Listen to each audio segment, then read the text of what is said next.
What would be one of the first bits of advice that you would give to somebody who is experiencing stress based on everything that's going on right now? In other words, what are the things you hold on to? Some people call them anchors, some people call them lifelines. Mm-hmm. The first thing you can do, and it's the simplest thing you can do, is breathe. It sounds like, what are you doing? You know that also as speaking coaches, right?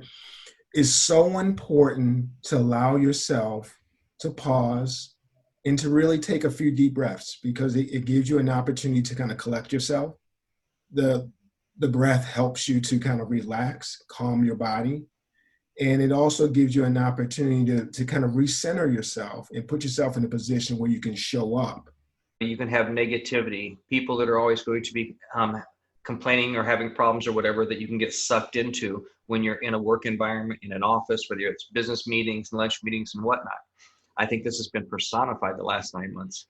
I've been advising everyone to do what I think is the proper form of social distancing, and that's staying the heck away from social media, staying away from media in general, and just focus on the 3 feet in front of your face, your family, the people in your house. Because the reality of it is we can't control the craziness going on in this world. And if we can get that out of our head and focus on what's in front of us, we can be a lot more productive. So there is this interesting balance between what are my anchors, but are my anchors dragging me under?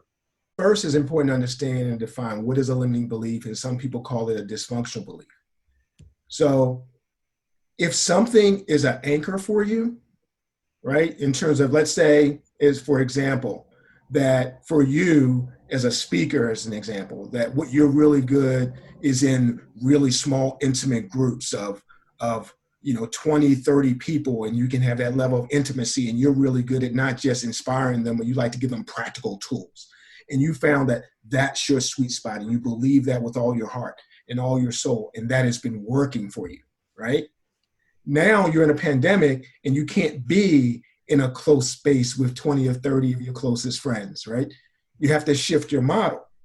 So now that thought that once was an anchor for you, a belief that served you well, now may be a dysfunctional or a limiting belief. So it can shift, to your point. And that's what's so important about this, Paul, right? Especially under stress, it's natural for us, very natural. Our instinct, our animal, we're animals, our animal instinct kicks in. That whole notion of fight, flight, or freeze. We naturally go to negativity because our brain is trying to protect us. Oh, just stay where you are, because if you do something else, people won't like you. They're going to laugh at you. You're going to fail, right? People won't understand who you are anymore, right? So what you want to do is understand that's natural, but focus on what you want. You have to look at what your brand is and who you are. If you're the person that's out at different events, if you're at different things to make you real active in your community, and now that's been limited on what you can do, back to what Marvin said, now I can be creating videos that I'm sharing with that same group. I can do communications live on different mediums to that same group. So even though I don't get the satisfaction of hearing them and talking to them, I can still be sharing information and maintaining my position, I guess, if you will, as an authority in what I'm doing, even though I can't see them face to face. You can still stay who you are. Mm-hmm. Just because there's a different circumstance, it doesn't mean you have to shift the essence of who you are, right? I call it that notion of, are you going to be a thermostat or are you going to be a thermometer, right? Are you going to be that thermometer with different situations and circumstances? You're going to try to be something different to adjust? Or do you know who you are? You're going to be that thermostat that you set the tone and you set the temperature. If you're not utilizing the platform in the right way, or you're not being effective, and that can be so many different things, what you're doing with your background, with your lighting, with your framing. We're talking about really basic presentation things, but I often had to coach so many of my clients, and still do, about the things that, you could. Have you thought about putting your camera at eye level? Are you making sure that you have good lighting in the room? Do you have good front lighting? Are you composing a good background that speaks to who you are? Does it say a little something, but not too much? It's not too busy. Those people that are trying to get more online, then yes, we've been doing a ton of coaching as far as how to do things in this time frame, different things with video and whatnot.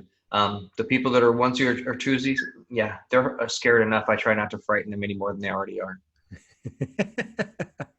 What are some of the go-to questions that you use? Maybe some of the language that we can give to our viewers here today that they can utilize to get to finding out what those needs really are. So, that's a great question, Paul. For me, whether it's about career, something in their life, whether it's about making more money, better job, whatever it is, it first starts with, what is it that you're looking for? What is it that you think you want, or what is it that you know you want? And then I ask them, okay, if you get there, how do you know you've gotten there? So what is the outcome, right? So what do you want, and how do you know if you got there? And then I'll have them step back and say, okay, if that's what you want, and this is what success looks like for you, help me understand why that's important to you.